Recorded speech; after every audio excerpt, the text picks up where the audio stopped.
For a lot of people, VO2 max is nothing more than a number on their watch that tells them that they're not really training hard enough. So let's see what it actually is, why we might care, especially as like really long endurance athletes, and how we can improve it. Welcome or welcome back to Trail and Ultra Running Training. My name is Will France. I'm a running coach, strength coach, and I've helped athletes get stronger and improve their performance in distances ranging from 5Ks to 200 miles. The whole goal of this podcast is to help you train a little better so you can improve your performance and have more fun. If you like this information, I'd really appreciate if you hit subscribe. I think that is currently still the most important metric according to the robots that run our lives. Or you could leave a rating or review or just share it with somebody. That'd be really appreciated. Anyway, first, before getting into the VO2 stuff, I want to say that I really appreciate you bearing with me every year as we go through the big fall race season. I always have a ton of people racing, and I travel to crew, and like the schedule gets just sporadic. The release schedule specifically of this podcast gets a little more sporadic as I try to coach people towards goals and travel to go crew and provide emotional support. Because very honestly, as much as I love doing this podcast, it is not as important as the people who hire me to help them and the athletes I actually coach, right? So we often drop back to one episode a week or maybe miss a week here and there. This past weekend, I was in Phoenix, crewing an athlete, catching up with friends in Arizona. I went to school in Tucson, so it was nice to see some old friends. And then I spent the weekend mingling with runners at Javelina, which is like one of the biggest trail races of the year. And it was really nice. It was lovely. I didn't sleep worth anything, but it was very fun. And it was also a really great weekend for like team mountain goat across the board. One of the Salt Lake runners had his first 50K. He's only been running or sorry, 5K. That was very different. He's only been running a few months and he almost broke the 25-minute mark. Another athlete ran the Tussey Mountain Back 50 miler and crossed the finish line in just over 10 hours, which is just fantastic. And Brianna ran a great race at Javelina, coming in just under 24:40. We were aiming for a 24-hour finish, but the three-digit heat kind of threw a bit of a wrench in the gears for lap two. She still ran great, and we seemed to have finally nailed some, or solidified, whatever you want to call it, some things that we've been trying to dial in for years, from like food strategies to a problematic hip. She was on the podcast in episode 21, back when it was under a different name. And at the time, I was just helping her with nutrition, not doing her run programming. But she talked about the fact that she has an ostomy bag. So, like, finally getting a nutrition strategy that works and not only works, but provides a shitload of carbs on an hourly basis has been both a struggle, and the fact that we're finally there is amazing. And it did allow her to run incredibly well. She's recovering well, and she's planning to do another 100 this weekend. So this weekend we have five more people running, a couple in Antelope Island 50K. So I'm going to go hang out on the island with Teddy for the day, provide emotional support because crewing isn't allowed. If you are local and you see me at Antelope 50K or out on Antelope Island during the 50K, please say hi. I'm really bad at faces. Like I almost might have some face blindness, kind of bad at faces. So just yank me. I would love to meet you. I'm not doing anything other than waving at people and hanging out with my dog in a pretty place, right? So grab me if you see me, and then there'll also be a couple more people spread across the country. Anyway, that's probably enough gushing over the lovely people I have the privilege of coaching. It makes me very happy, but I'm sure it's probably fairly boring for anybody else. I just all this to say, like, I just appreciate you sticking around and listening, even when the schedule or things might get a little more sporadic than I might like, right? So let's talk about VO2 work, because that was the whole point. Um, VO2 max. VO2 max is, let's define first, probably helps to make sure that we know what it is. It is the maximum volume of oxygen that you can intake and process with your lungs. Um, it is usually measured in like milliliters of oxygen per kilogram of body mass per minute. So if you are, let's say your VO2 max reads as like a 40 or a 50, that means you are intaking 50 milliliters of oxygen per kilogram of body mass per minute. We can also just see the absolute number irrelevant to kilograms or irrelevant to body mass, but it's pretty useless in the grand scheme of things because VO2 max can be is largely useful as like some upper end barometer of like power to weight ratio. Um, but even then, it is not perfect. There's a lot of issues with measurement. I think it seems to have become, and I get this from Steve Magnus's book and a bunch of other places, it seems to have become really popular to test VO2 max because of how easy it is in the grand scheme of things to test, right? Like it's a one-time measurement that you probably would only need to take like fairly infrequently as a professional athlete to get some data that might have been useful. We're going to get to why I said might have, but like that might have been useful. You strap a mask to your face and basically try to kill yourself on a treadmill until you pretty much fall off. And then you see how much oxygen you are intaking as you more or less fell off the treadmill. And we can use that to see like what that pace was at flat or incline or whatever, and what your heart rate might have been. And then we can maybe like set some zones or set some paces based on when we started to cross into that VO2 max space. Right. So that's what it is. That's what it tells you. Endurance athletes tend to be really high on this. But we'll get back to that as to why that may be. It might not be the training as much as it is like something else, right? So first, though, let's continue to figure out why the measurement might not be great. Big one is the brain. The brain can really affect your performance on any test, right? Like we've all probably taken a test in school where we were kind of sleepy or unfocused or had something else going on or were kind of sick, and we did shittier because we just weren't fully there. And this is not just true of cognitive ability, this is also true of physical stuff, right? So they have played tricks on people where they've told them how long the test was going to be versus how long versus like a completely unnamed or like unfinished test, or they told them how long it was going to be and then they're like, surprise, here's some more time on the end.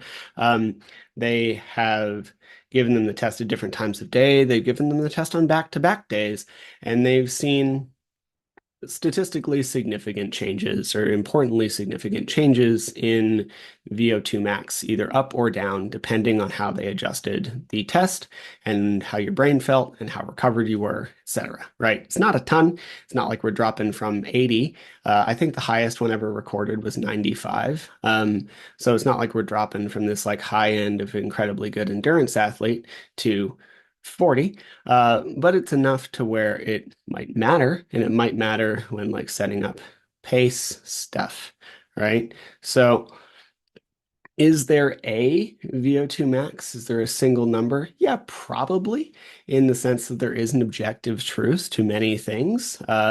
There is probably a number, a maximum, almost certainly a maximum amount of oxygen that your lungs could take in and process on their best day.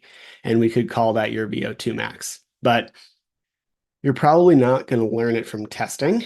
Um, and then if even if you are, what are we going to do with that data, right? Probably not a lot, if I'm going to be super honest. We are probably not going to set pace stuff from it too much because we know now that it's a little less important. We're probably not going to set as many heart rate values off of it.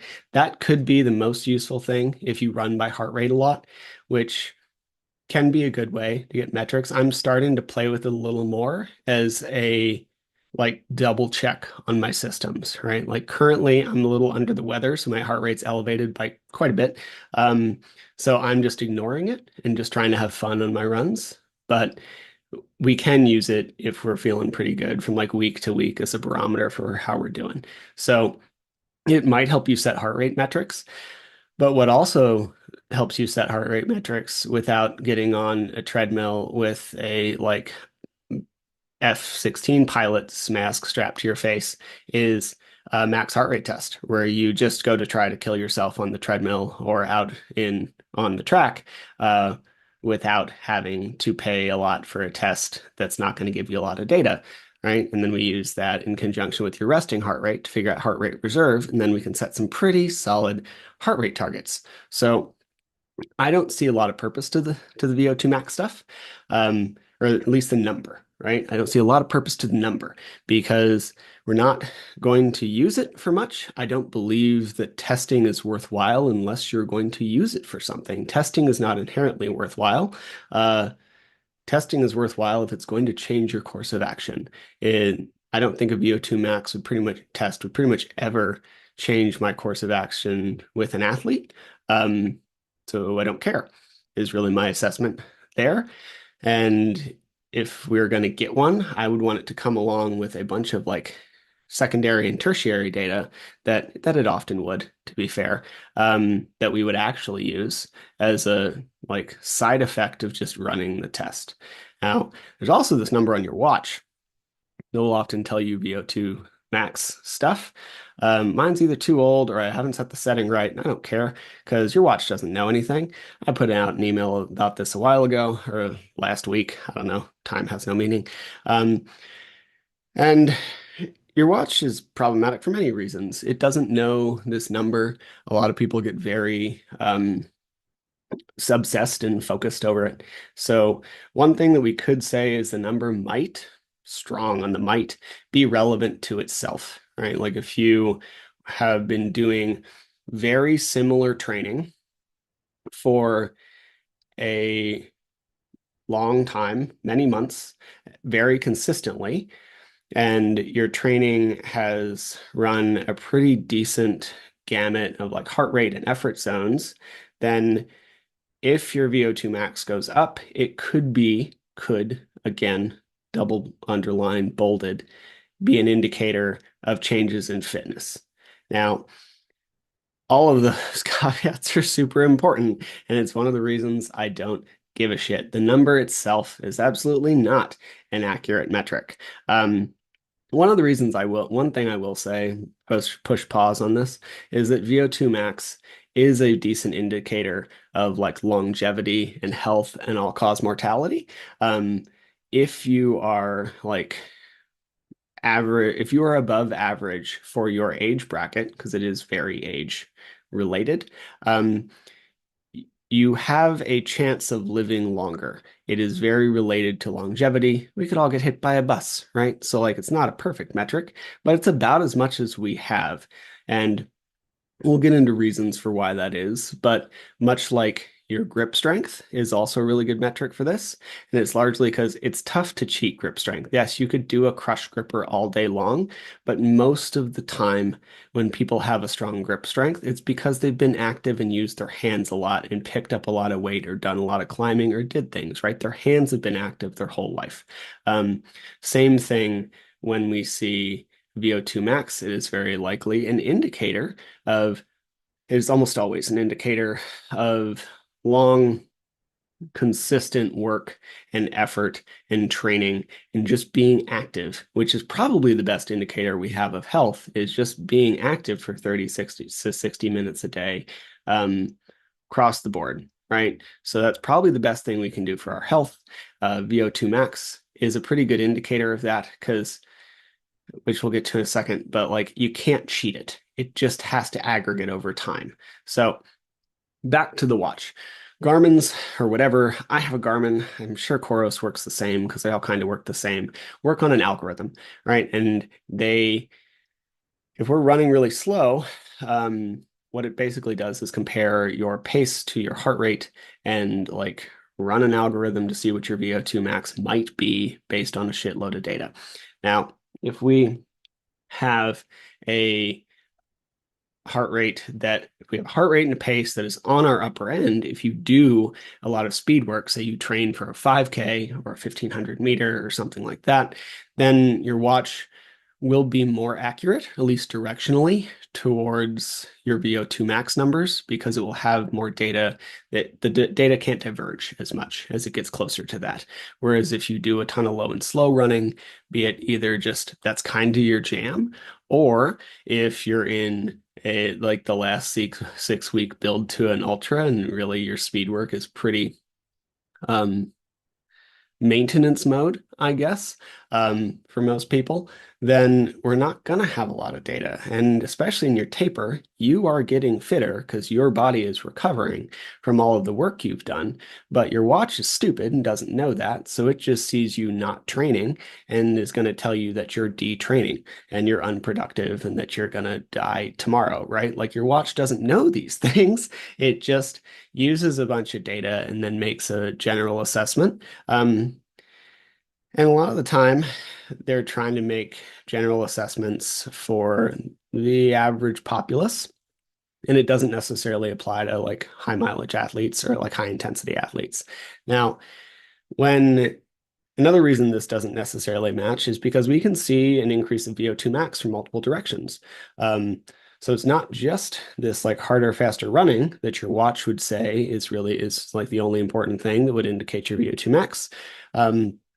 We can also build it from a lot of volume, right? So we can do harder, faster running to build it, and we can build it from a lot of volume, and you'll probably see the most improvement from both, some combination of the two, right? Like pretty much every coach on the planet is going to recommend a bunch of low and slow, easy running, and then fairly regular weekly or biweekly speed work, depending on your overall volume and recoverability, right? We also see this in mitochondrial development. Um, your mitochondrial development is big in the running world because it's kind of an indicator of aerobic fit. It's an indicator of aerobic fitness. It's hugely related to that, like with capillary density and all this stuff. And it also develops through two different pathways. We always hear about this like zone two, you have to run slow to get your aerobic base up, blah, blah, blah. And it's not that it's false, it's just that it's like, I don't know, let's not weight it. I would say half the story, but it's probably actually closer to 80% because you can make a ton of progress by just doing that. But it actually develops on two pathways, right? Like we have the AMPK pathway, then we have the calcium calmodulin pathway, and one of them, like the calcium calmodulin, I believe, like does more on the slow side. And then the AMPK is the faster side, right? So if we want to get the most out of our training for mitochondrial development, and aerobic fitness, we would do both. And it's kind of true across the board because guess what? We're supposed to do both. So if you want to get the best training, do speed work. Now, what has the biggest effect on VO2 max? Genetics. If you want a higher VO2 max, the best thing you can do is choose different parents. By a long shot, not even close, right? Like the fact that high level endurance athletes have an incredibly high VO2 max. We're talking like a lot of most of like cross country skiers and professional cyclists and professional marathoners are all above like 70, 80, these kind of things that are unreal numbers for the rest of us. Like I've never tested mine. I'm sure it's not in the ballpark of that. If so, I would be faster. Now, the fact that this is true for a lot of endurance athletes is not so much a note on their training. It is more of a situation where the sport picks the athlete, right? Like a lot of the time, the people who are going to have a higher VO2 max are the fast kid in class, and they end up doubling down because we like to do stuff that we're good at. And then when we're good at it, we might get the scholarship and we keep running because it reinforces what we're good at, all this stuff, right? So it's more often the case that the VO2 max picked the sport and the sport didn't build the VO2 max. Yes, VO2 max is trainable. You will hear that across the board because it is, but it's tough to train. And a lot of the training mechanisms aren't, I don't know. Let me think about how to say that for a second. So, like, we should care as ultra runners. And this is a question I get a lot, right? Like, why do I give a shit about my top end VO2 max stuff? Why should I do speed work if I'm going to be running this race at a like zone two slow pace, right? Well, One, um, if VO2 max is low, it puts a ceiling on everything else, right? Like it is your top end. It's the most oxygen that you can absorb. Short of like neuromuscular, your legs can do the work space, it is the next highest limiter for what you can achieve. So if you have a really low VO2 max, then we're also putting a cap on your aerobic and lactate thresholds and these things that we're guaranteed to be using during the race, right? Velocity at VO2 max has been shown to be one of, if not the best, it kind of depends on the study, but arguably the best indicator for performance in trail running of all distances. If you are faster at your if if you're faster at VO2 max, you will do better, right? Now, if you notice, I didn't say VO2 max, right? Like we're not necessarily trying to build this actual intake capacity of oxygen. It might happen as a side effect, but very honestly, it just doesn't respond super well to targeted training. It does respond when we study people. I didn't do anything. Scientists have studied people, researchers, and they have worked with professionals and like more elite athletes versus the rest of us, all the way to untrained populations. And typically, if the person is not doing a ton of VO2 max work and we put them through a VO2 max program, then we see pretty decent improvements for 4 to 6 weeks. And then we see a massive plateau. And further improvements, if any, come very slow and steady.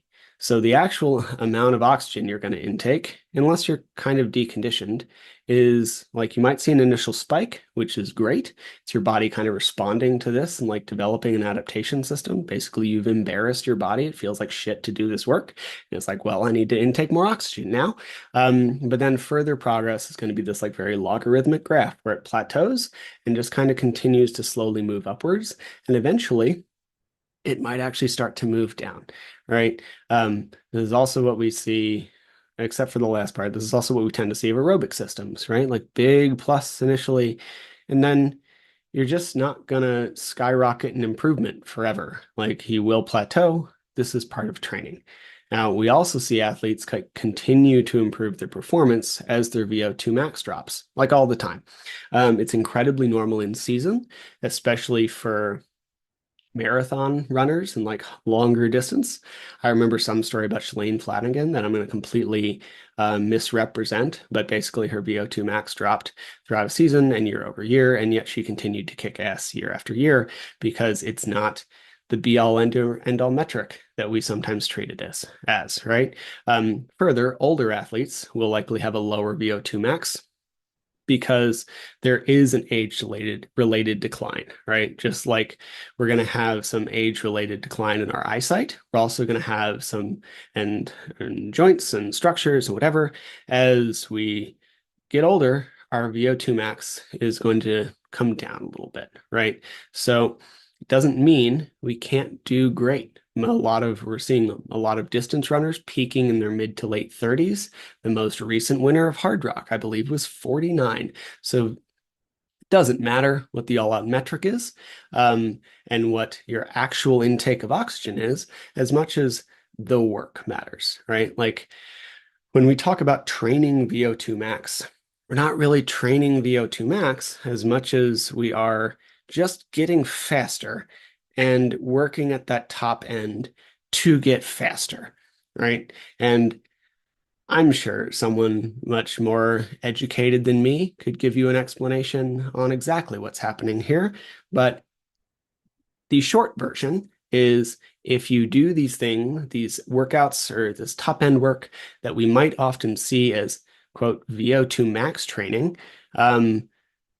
we're going to get faster and then we're going to run better, right? So how do we do this after 20 some minutes of me rambling? How do we train this top end effectively, right?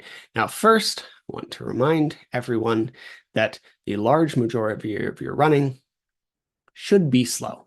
Now, if you're only like if you're just getting started, if we're running less than 3 hours or maybe like 15 to 20 miles a week, then it probably doesn't matter all that much. Run in a way that you enjoy.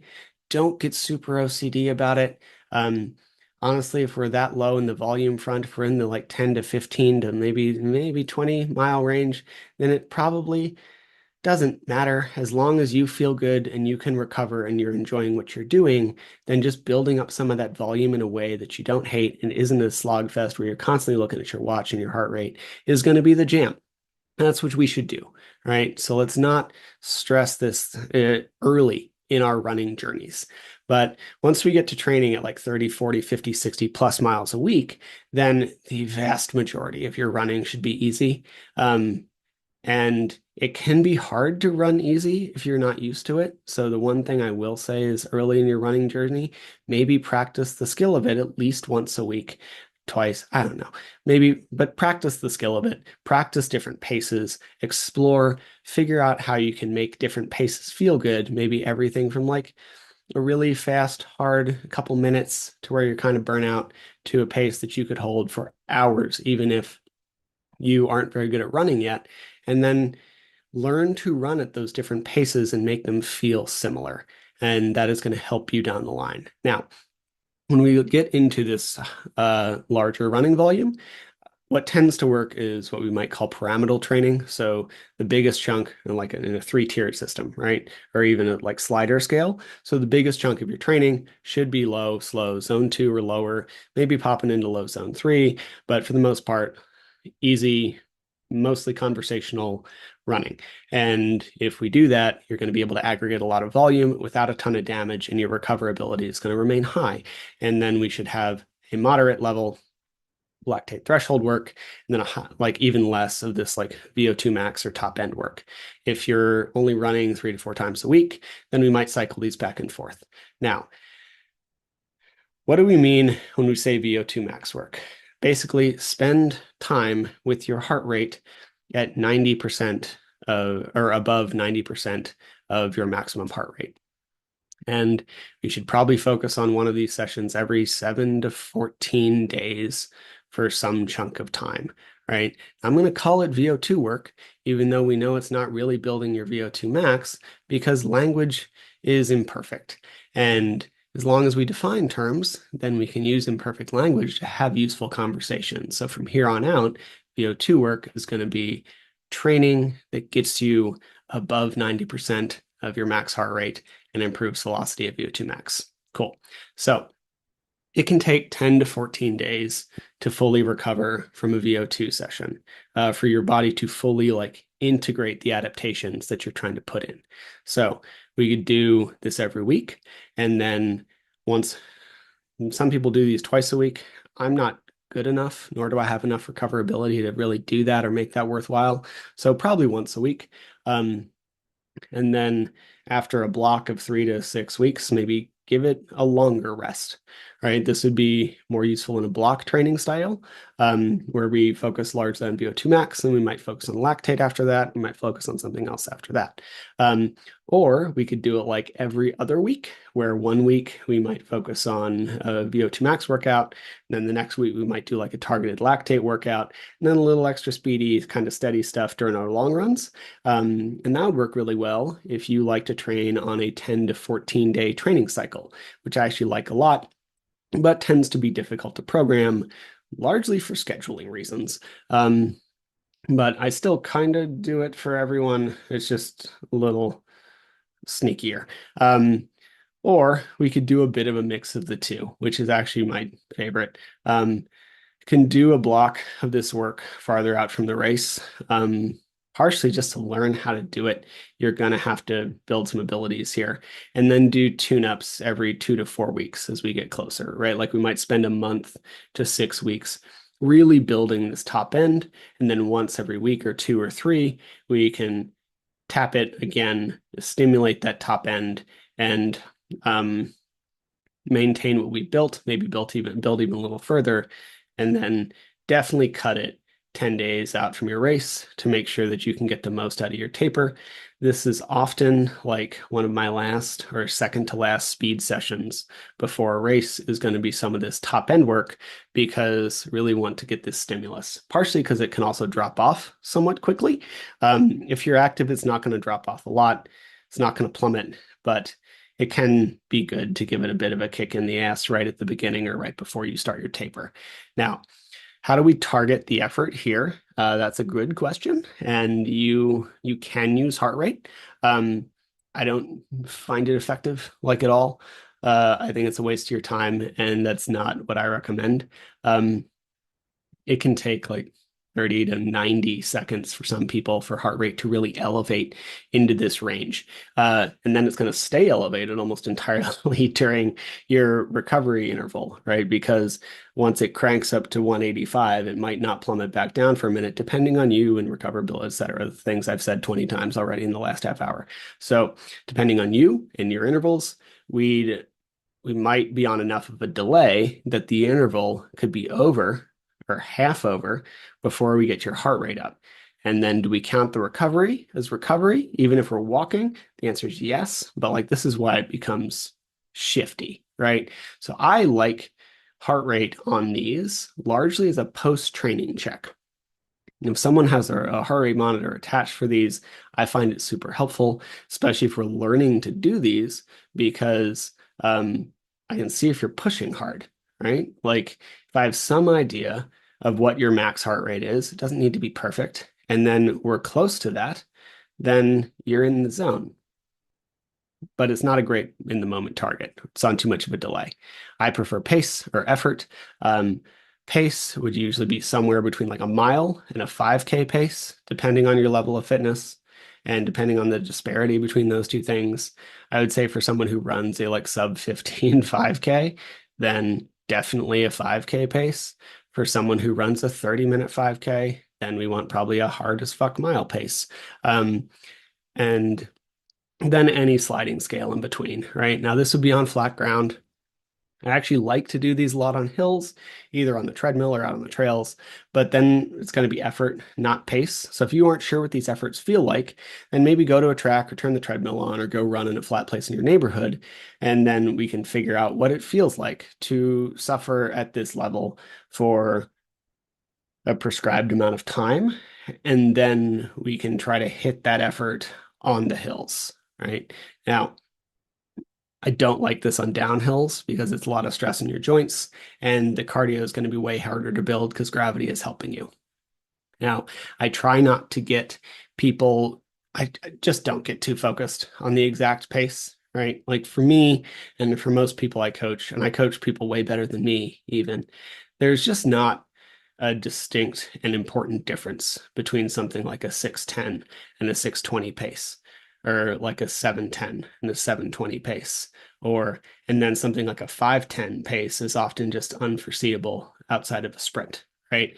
Like you will see coaches, professional track coaches, talk about doing intervals and swapping back and forth between like a 5.5 and a 5.20 pace, cycling back and forth between whatever. And for a lot of us, we're just not dialed in or good enough for that to matter. So aim for somewhere between a mile and a 5K that and like a hard mile or a hard 5K. You're racing this. You'd be racing that distance, but you're going to hold it for much less, right? Now, or, just run really fast without blowing up. It's not a sprint. You're not trying to be dead at the end of the interval, but you should be very happy to stop. If we think about a hard mile, it sucks from like 200 meters into it, and then you just kind of hold on for dear life for the next 7/8 of the run. Same kind of thing for a 5K. It sucks from like half a mile to a mile into it. And again, you just kind of hold on for dear life for the rest of the run. So it's not easy to hold these things for a few minutes, but it's also not like you have some left in the tank, right? So we can structure these in a bunch of ways. Remember that the basic target is that we're just trying to aggregate a good amount of volume at this high-end heart rate. So we could do a minute on, a minute off. The rest period is going to be short enough that your heart rate never really fully comes back down, especially if you kind of like jog the intermediaries here. Um, if you stand around during that minute, then it might actually struggle because remember, our heart rate's not really going to crank in a minute a lot of the time. But if we run the minute at like a mile to 5K pace, and then we run the minute rest at like an easy zone 2 pace, then we can keep the heart rate elevated and tap it pretty much every time.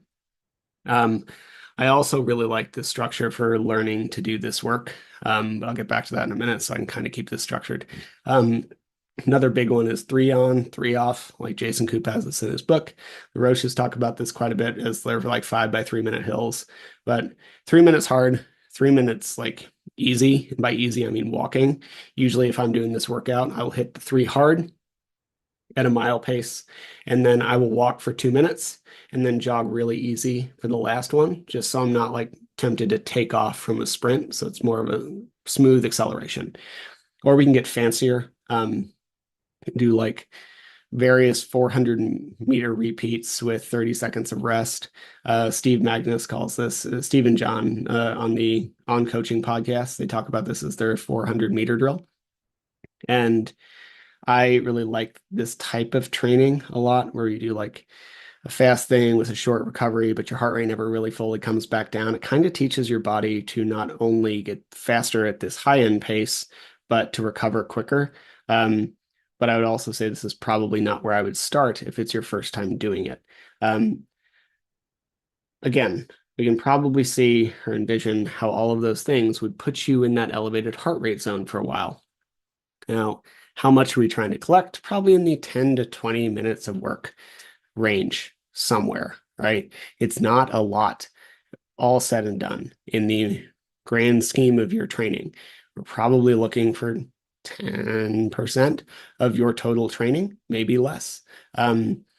If again, if you're running only 3 times a week for not very long, then it might be a larger percentage of that, but we're not looking for a lot.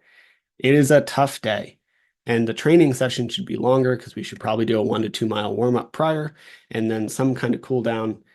Cool down doesn't matter as much. I know that's often blasphemy, but it just doesn't. Like you can take a walk and do a little stretching and you're probably fine. It doesn't need to be this long cool down thing. But one note before this is we often have to learn to do this work. If you haven't run really hard in a while, you will probably have to spend a few sessions like teaching your brain that it's safe, that you're not going to die. Because these are the type of sessions where when you're pushing hard, your breathing turns to something like this. It is really difficult to keep it moving. You might only be able to say 1 to 2 words at a time. Definitely not speaking in full sentences, definitely not having a conversation. You shouldn't, once you get used to it, once you feel safe, you shouldn't feel like you're going to die, but it should be pretty unpleasant and your breathing should be incredibly elevated, right? So, like many times, I've programmed a fairly seasoned athlete who's been doing this for a long time, and we did like a 5 by 3 minute thing, kind of standard starting point for me, out of just straight out of Coop's book and the USCA certification. And you can kind of tell they just ran it steady because due to like sprint work or strides that we've already done, I've seen their heart rate get to like 185 or whatever. And then these intervals are done at like 160, which I just know is not the right number, right? So when we see that, we have a chat, and it's basically, it almost always goes along the lines of me saying, like, hey, when was the last time you ran so hard that you felt like you were going to die and really struggled to breathe? And it's often years. So that is when we'll definitely start with like 8 to 10 1 minute repeats with a very explicit instruction of go so hard that you're not sure if you'll finish the minute. I would rather you go so hard that you have to slow down and then you just get a longer rest period. Um, just go run too hard. And once we do that for 1 or 2 weeks, and again, it's not a sprint, but it's close to a sprint. Once we do that for 1 or 2 weeks, your brain just gets used to the idea that it's going to be okay, that we can do this work and it's not going to die. It's not going to have an asthma attack, right? Like I've struggled with this work in the past and probably mentally struggled with it longer than I needed to until I got an inhaler.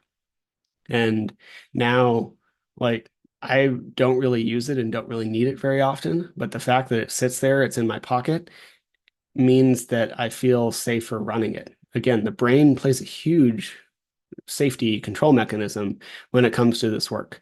And if we're not in a good spot with it, then we're probably not going to be able to push as hard as we can. So if you need to, take a week or two to teach yourself that this kind of work is really safe and do your programming and figure that out. And then we can start to program some sessions that will actually provide more of a stimulus, be it upping from 8 intervals to 15 with like a run recovery instead of a walk or hands on knees, or like 5x3s, right? Either way would be fine. But let's start by teaching ourselves that this is hard and that's okay. Now, as I said in the beginning, we make way too much of VO2 max. We can't necessarily train it very well directly. It will come up, but it largely is just one of these things that builds and aggregates over time. It's a huge limiter for races in the mile to like 5K range for most people. Um, and in for these races, this type of work should probably be most of your direct speed work. If we see things like a lot of the 5K speed build might be 400-meter repeats at your 5K pace, and then 800s, and then miles, and we kind of string them together, right? And like that's why we're doing this to get faster at your VO2 max at your upper end. But it doesn't mean it's a metric that matters all that much just because it's important. And if we do this training that would be considered VO2 max work, though, then we will get faster and we will run better and we will perform better, both because we have a like bigger house under which we can put all of our aerobic work, and because we will have more of the muscular stuff that arguably probably matters more. Being faster is fun. Getting faster, not always so fun. But it's 10 to 20 total minutes of suffering per week. And it's not every week. And it's not every week of your training. So if you're open to it, it will help every aspect of your running, from speed to form to aerobic development to all this stuff. So figure out how to do this work, figure out how to do it well. If you have questions or want help with this, reach out.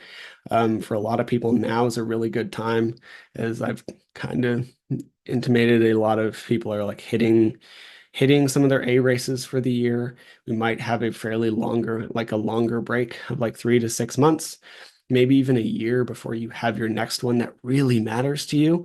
So this far out is where we can really focus on this work. We can keep the overall volume much lower and hit the speed work a little harder, and that way we can get faster. So when we really have to go into this volume build in a couple months or longer, you will be able to do more. And you won't have to try to match these recoveries between running a whatever high mileage week is for you, be that 40 to 80 to whatever, with all this speed work, and then trying to like run a life, because I don't think any professional athletes run to this, right? So if you have questions, shoot me a message. You can DM me, you can respond to an email, you can, if you have my phone number, please just text me. It's the easiest way for me to chat with you. And that's it. VO2 Max is hard. It's great. It'll make you a better runner. And I hope you have a great day and go have some fun on the trails before they get completely covered in snow.